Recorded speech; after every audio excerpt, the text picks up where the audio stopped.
You're listening to the Author Inside You podcast, a weekly podcast designed to motivate you to finish writing a book, choose a publisher, and build an audience. Keep listening if you're looking to get propelled into the next chapter of your life. And now, it's the Author Inside You podcast. Hello, I'm Matt. And I'm Leah. Joining us today is author Miriam Laundry, CEO of Miriam Laundry Publishing, which specializes in publishing children's books. Welcome, Miriam. Thanks for joining us today. Thank you for having me. This is exciting. Well, Miriam, it's so impressive that you were able to write not one book, but several, co-author a book with Jack Canfield of the Chicken Soup series, and you created a publishing company. Did you sleep at all? Well, it may, you've put it all into a couple of sentences, but that really took me a decade. I will say that. I'm not Wonder Woman. That took me 10 years. Yes, but still, in 10 years, you did more than most people do in a lifetime. So congratulations. Thank you for that. Thank you. It was never something that I had planned. I'm a mom of 4 children, so I've spent a lot of my time with my kids. I've always had a little business on the side, but 10 years ago, I gave birth to my son, to my 4th child, and the following day went through a tragedy. My family lost a very close family member to suicide. Oh, I'm sorry. And thank you. That just changed everything for me. I started really thinking about my kids and what I wanted them to learn. And I wasn't, I'm going to be honest, and I wasn't in a good place myself, the baby blues, the grieving. Mm-hmm. And my husband suggested that I go attend a Jack Canfield seminar. He knew that I loved the Chicken Soup for the Soul books and Jack Canfield's The Success Principles. So he suggested I go, and I went. And that's when I started thinking about, what do I want to teach my children? Because Jack was teaching us amazing things about goal setting, about life purpose, all of these things. And I just kept thinking, where would my life be had I learned this when I was younger? So it was on that flight home from that seminar that I thought, I can't just come home and dump this information on my kids. I'm going to write a story and entertain them with a story, but there's going to be a message in there. So that's how I wrote my first manuscript for I Can Believe in Myself. And from there, I had the bug. I really loved the idea of empowering children. I started going into schools, doing presentations. I always wanted to have a little bit of an experiential exercise for kids so that they would be left with something that they would remember, something to think about. And at the beginning, it was a lot of just really teaching kids to believe that they can do new things, that they can go for scary things, and that they can overcome difficult situations. That was my main thing. Excellent. What an important message. Right. Thank you. Thank you. And then from there, I just continued writing more books. So you go home, you're going to write a book. What was your writing process like? I didn't really have a system. So the system was on the plane. I wrote an outline of what I wanted in that story, and then I wrote that first manuscript. Back then, 10 years ago, I knew nothing about writing, and I really had to read a lot of books on writing. I remember contacting people, asking people to help me, people that I knew had written books. That was more difficult than I thought. I remember looking for a mentor, anybody that I was willing to pay to get some assistance, and I really didn't find it. I just had to figure things out through trial and error. Luckily, I found an amazing editor, and she was really, really helpful. And it was a lot of testing the book with my own children, then going into their classrooms and testing it with other children. Oh, that's interesting. Yeah. You tested in their classroom. Very interesting. Yes. So now I do have a system. I start with a formula, a blueprint on how to write. I start with, for me, it's important that my books have a strong message. That's the only reason why I want to write. It's not the only reason to write, but it's why I want to write, because I think about my own children. Mm-hmm. The number one thing we always have to remember as children's book authors, and probably all authors, is that we need to entertain. Our number one job is to entertain the children. Mm-hmm. So we have to hide that message, message that I really want to have in a book. I need to hide it. I need to bury it in a way that a child reading the story, or when a parent is reading it to them, they discover that message for themselves. So that's the tricky part. Yeah, so I start with that. with a blueprint. It sounds like a great goal. So let's jump back a little bit. When you were testing the book in your children's classroom, did you have it already illustrated? Oh, no. I read it to one of my children's classrooms and just got feedback. It wasn't so much what do you think of the book, but it was when you are reading a book to somebody, especially children, they're so honest. You can tell. That's true. Yeah, you can tell when they're bored. So I'm currently writing another book, and I'll just say last night I read it to my 10-year-old. That baby is now 10. And I'm just looking for clues when he starts looking around, when he looks bored, when he starts, chuckling or smiling. And I know that I'm at the very beginning stages of this new book. I could tell already I need to change my ending because he had no reaction to it. And that's not what I want for my book. So those are the things I would say. If you're reading it to a child, look for those clues. They're going to show you in the way that they're acting. Right. Excellent. I've gone back to the classrooms, to my children's classrooms several times especially at the end when I have illustrations and when I've had the front cover of my book. For The Big Bad Bully, I had 3 different covers. I had the illustrator make 3 different covers, and I went to several classrooms at their school and just asked if I could take a poll. And I put them on the board. I just, put it with a magnet and put them on the board and asked them to vote. So that really helped me in choosing the front cover because they're my audience. They're the ones that are resonating with the cover. It's not an adult, right? It's not me and it's not the publisher. So that really helped. Was there a clear winner? Absolutely, yes. I think that's really nice. It is a cool idea. First off, you're going to your audience. And second off, to get immediate feedback has to be very rewarding. It really worked in my favor that I had so many young kids at the time. Now they're teenagers. Yeah, they wouldn't be as helpful. No. So you mentioned that you've read your book at schools. How did you set that up? Yes, I'll tell you that I spent years and years going into schools. At the beginning, what I did is, again, I talked to my children's teachers and asked if I could come and do a presentation for them. I knew that I wanted to go into schools and have that moment of empowering them through my presentation. So it first started off like that. I had 3 children. I asked all their teachers if I could come for free, put on a 45-minute presentation. I'm not just reading the story, then I'm going into the message of my story. And then I'm also taking them behind the scenes, talking about illustrations, how we started with a character and what it ended up looking like. So I'm talking about the editing process a little bit. So it started like that, just going into my kids' classrooms. And if you don't have children, maybe you have grandchildren, or there are children in your life, your friends' children that you can ask to go into their classrooms or even do a virtual reading. Teachers are going to love having an author come and read to their class. Right. After that, it just started off being word of mouth. Who do you know? What teacher do you know that would like to have me or hire me to come in and speak? And I spent years doing that.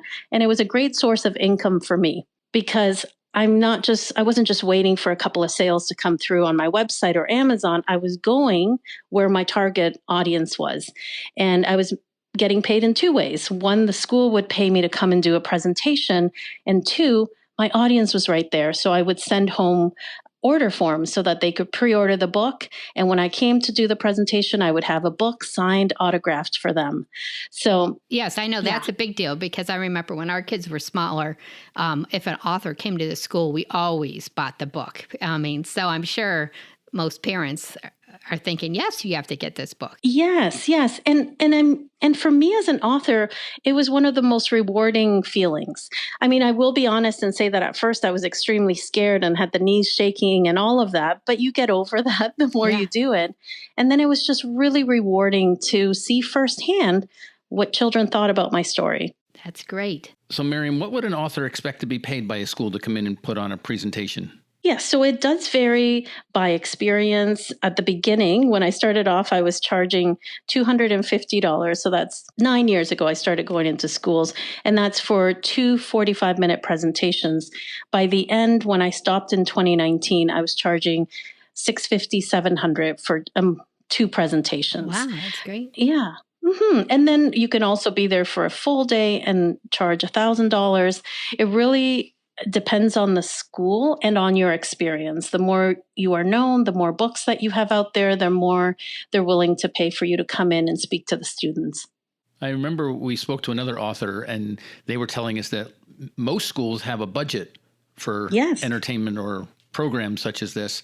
So don't feel bad asking for it because they're going to spend the money. Exactly, for sure. And then also there are grants that governments give. Like, I live in Canada. We have the Writers Union. If you're a member of that, they have grants for a certain period of time. And when I became a member and they would send emails saying, okay, grants are opening, applications are being received, in a month, I would email all the schools that I had contacts with, and I would say, make sure to apply for that grant that would help in subsidizing me coming into the school. Excellent. So there are different programs. You can also find sponsors to pay for somebody to go into a school, but the schools do have a budget. You're right. And is it difficult coming up with 45 minutes to entertain students? No, it's not. I mean, I timed myself. The book, I read it in 8-9 minutes. Then I always had an introduction. I showed my book trailer. You have to make it a little entertaining. I always did the behind the scenes of being an author and then the message. And then I always wanted to have an activity that they would remember the presentation by. 45 minutes goes so fast. That's great. So how did you get Jack Canfield of the Chicken Soup series to co-author a book with you? I simply asked him. I can't believe it. I mean, I know you went to one of his seminars, but still, that's pretty impressive. It sounds easy. Yes. You know what? I'm making it sound too easy. I have to say that I continued going to his seminars. I am one of his trainers. So I took a year-long program with him where I'm one of his trainers. Oh, but of course, he has thousands of trainers. I let him know as I was writing a book, I would send him the books when I wrote them. I would let him know what was happening, giving him updates. And then when I wrote, this was my fourth book, The Big Bad Bully, I sent him an email and I said, really, Jack, I have been so inspired by everything I have learned from you that now I'm writing children's books to continue sending that message to children. And I had written the story. I sent it to him and I said, I want this one to be traditionally published. I'm sending it to a publisher tomorrow. I didn't give him much time. I said, just let me know if you're interested in co-authoring it. And he said yes. Wow. That was the easy part. I will say that it took us 5 years, almost 5 years until that book came out. Oh, wow. Okay. Yes. So I self-published my first 3 books. And then that book, the last 2, I traditionally published. And I mean, things that took a while. First, he said yes. And then probably a month later, he said, I really answered too quickly. I'm not going to have any time the following year. And I'll tell you that my heart sank because after believing that, yes, we're co-authoring this book. And then a month later, he said, I'm really, really sorry. I don't have any time. I said, that's okay. And then it just didn't sit well with me. And I remembered something he has taught us, his trainers, the people that study with him. It's always to continue asking and to persevere, to not give up. Oh, okay. So I sent him an email and I said, I completely understand this next year is busy for you. I'm not in a hurry. What about the following year? And he said yes. Oh. So yeah, that was a year of waiting. Good for you. Yes. Yeah. I knew that I wasn't in a hurry. I really wanted to co-author that book with him. And it took us a couple of years to get a publisher to pick it up, even with Jack Canfield's name. It's not an easy thing. Sometimes publishers are not looking for the type of book that you have written. That's what we hear. It's all about timing. Yes. So that took us a couple more years. And that book came out and it's done really well. That's The Big Bad Bully.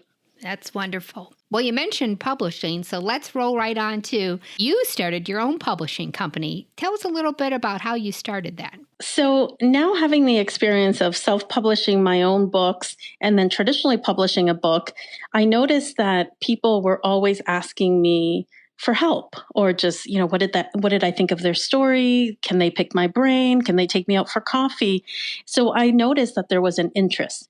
And I remember when I first started same thing, looking for help and not being able to find anybody to mentor me, to give me advice. So I decided to become that person. I opened a publishing company, Miriam Laundry Publishing, where I help aspiring authors fulfill their dreams of publishing their own children's books. That's great. Yes. How do you pick the authors that you're going to work with? Yes, so I have two programs. One of them is a 10-week program where I come on and teach how to write. We spend 5 modules on how to write a children's book, then how to self-publish, and then how to market your book. So from there, people can learn it and do it on their own. And then I have another program, which I call Publishing Mastermind. And that's a year-long program where I take a group of authors and we work together for a full year, and we work together at publishing their books. So they're doing the writing, we're providing the editing, we're providing help with finding and contracting an illustrator and all of the things that are needed. The book design, submitting it to Amazon, all of those things is what my company does. It's really not, I don't know if it's hard or not hard. The right people come. The right people come to me. All of the books that we've published so far, I love every one of them. And I love every one of the authors I've worked with. So by the end of this year, we will have published about 50 books. Wow. I think we're at about 39. And we have a lot coming out, people that I've been working with for a full year. So we really get to know each other, and I get to understand why they wrote the book that they wrote. And we want to make sure that in the end, it's a quality book, because I believe that quality children's books can really change our world. It's the message that they want to share with the next generation, and it's always such a good message. That's great. I really like that you have a year to get to know the author, because I would have to think that's very special. Mm-hmm, it is. When I was on your website, I saw the Children's Book Masterclass. So that's the first workshop you were talking about. And I have to say, I really like your website. It's nice and clean and user-friendly. Thank you. I appreciate that. I'd like to ask more questions about the books that you choose and the books that you've already printed. Do you have a word limit? Some children's books have very few words, and some of them will tell a story that might take, longer than 15 minutes to read. Yes. Yeah. So I should say that we specialize in children's picture books. So a children's picture book is generally for children 4 to 8 years old. Sometimes you can stretch that 4 to 10. And those books have under 1,000 words. They'll have anywhere from 500 to 1,000 words. So we've done a couple of middle grade novels, but really those take a lot longer than a year. So now I'm really honing in on the things that I know how to do well, and that's children's picture books. These are the 32 pages where parents or teachers are with the children reading to them. That's what really works for me. And those are the kinds of books that I publish. So when they come to me, sometimes the stories will be 1,500 words. So there's a lot of editing that's done and really helps make the story much better, condense it. Every word really has to count when you're writing a picture book, because you're limited to how many words, you're limited to how many pages you have.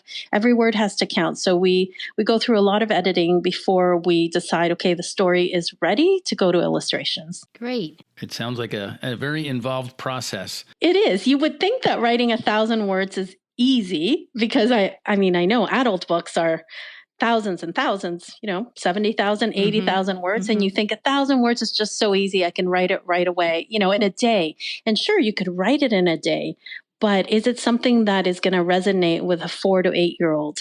Is it something that's going to grab their attention, keep their attention, get to the hero story, get to the finish line? Is it somewhere where a character is going to grow from beginning to end? That's what children want to see. Well, tell us about on May 7th, 2014, you had the largest online book discussion in 24 hours. Tell us a little bit about that. That came about from sitting at another Jack Canfield seminar where he got us to write our big, hairy, audacious goal. And my book had just come out. And after losing my family member to suicide, I just thought about this all the time. How can I empower more children? That's why I started writing for my kids, but I really wanted to empower a lot of children. And when he asked us to write our big, hairy, audacious goal, I wrote, I am going to empower 100,000 children to believe in themselves. And he said, put a date. I put by June 1st, 2014. Wow. And yes, I'll tell you that was really scary. After I wrote it, I thought, why would you write something like that? Now I have to find a way to do it. And so that forced me to think bigger than what I was doing, which was I had started going into schools. It forced me to think bigger. And I thought, okay, I'm going to go for a Guinness World Record where I get a lot of schools, 100 people involved in doing something together based on my book. I wanted to empower that many kids. So I organized an event, and we did get the Guinness World Record for the largest online book discussion in a 24-hour period. So kids would read the story, or schools were reading the book to the students, and then they had to go online on a blog back then, and they would just leave a quick comment. This is my new I can, and that was so much fun to read. I can ride a bike, without training wheels. I can tie my shoelaces. I can get an A on my test. All of these I cans, which was so nice to see. Wow. A very proud moment. It was an extremely proud moment. Yes. Like I said, it was a lot of work. I want to say that. I worked at that for 9 months, complete focus on that, but it worked out, and we empowered 103,000 people. Wow. That is impressive. Thank you. When an author comes to you at the publishing company, do they need to have a complete manuscript? So it's best if they have the story written. It can be a complete rough draft. And even if they don't have a story written, I will interview them. I like to talk to everybody that comes into the program to get an idea of what is that they want to write about. We help them a lot. And if they don't have their story quite finessed, that's okay. I run a writer's craft where they can work on their story, but they really have to have an idea and an idea of what the book is going to be like before they start. All right. And what's your best advice for somebody who's writing a children's book? The one thing that comes to mind, I'll tell you, is that anybody that wants to write for children should be reading children's books. So if you want to write for children, you have to do your research and read. Read those books that you want to write. If you want to write for adults, I'm sure it's the same thing, because you'll start understanding the language, the length, how they're set out, all of that, the layout of the book. But then the other thing that comes to mind is if you want to write a children's book, make sure that you put yourself in an environment with other authors that are writing for children and finding a mentor. Like that's really, I think, the secret to achieving any goal, surrounding yourself with people that are working on the same goal, and then getting somebody that you can ask questions, a mentor to help you. And that's what Jack Canfield was for me, somebody that I could talk to and could help me think bigger and could help me believe that I could do it. Yeah, we've talked a lot about writers groups on our podcast and how important they are, so that you're hanging out with people who are, after the same goal as you. Exactly. Well, Miriam, 2 things. Could you please tell our audience where they can purchase your books? And also, if they're interested in contacting you about publishing their book, how can they reach out to you? Yeah, so my books are available everywhere books are available. You could go to Amazon to find them. I have links on them on my website, so that may be the easiest place. MiriamLaundry.com is my website. And I'll just put it out there. If there's anybody out there wanting to write a children's book, maybe it's something you've had on your bucket list. Maybe you have a message, a legacy that you want to leave for the next generation. Consider children's books, because we can make a lot of difference in children's lives together. And if you feel like you need a little inspiration, if you feel stuck, I have that blueprint that I was talking about is available on my website. Go to miriamlaundry.com/blueprint, and that will get you started on outlining your book. That's wonderful. Wonderful. Thank you. So I wrote a book about the first ladies, just little teeny facts about them for our children. And Matt's been trying to get me to, hey, why don't you try to expand it instead of just our kids? But I don't know. So I will look at the blueprint. Definitely. The thing is that a book is a platform. It's a platform to make a difference. It's a platform to say something. And children really need good stories. Children by the age of 8 or 9, they've already made up their minds about who they are. They've made up their minds about whether they're smart or not, or whether they're good looking or not, whether they can do something or not. Yes. So we really need to get to them with picture books. We need to get to them earlier. So consider writing that book that you're mentioning. Consider it, because it can make a difference in someone's life. Thank you for saying that. Mm-hmm. Well, Miriam, is there anything else that we didn't touch on that you'd like to mention? Well, I just want to thank you for having me and encourage you. You're doing a great job inspiring and empowering writers to do what they want to do, to fulfill their dreams, to, tick that bucket list item off their list. So please continue doing what you're doing. Together, we can change the world. Thank you. That's wonderful. Thank you. If I say so myself, that was an excellent episode of The Author Inside You. Miriam was very informative and very easy to speak with. Thank you, Miriam. If you're interested in reaching out to Miriam or want to see her webpage, we have a link to it on our webpage and in the show notes for this episode. Also, if you're on TikTok, check out my TikTok videos. I'm at Matt Rafferty, and I share inspirational advice for authors. That's MattRafferty. And until next time, right on. Thank you for listening to the Author Inside You podcast with your host, Leah and Matt Rafferty.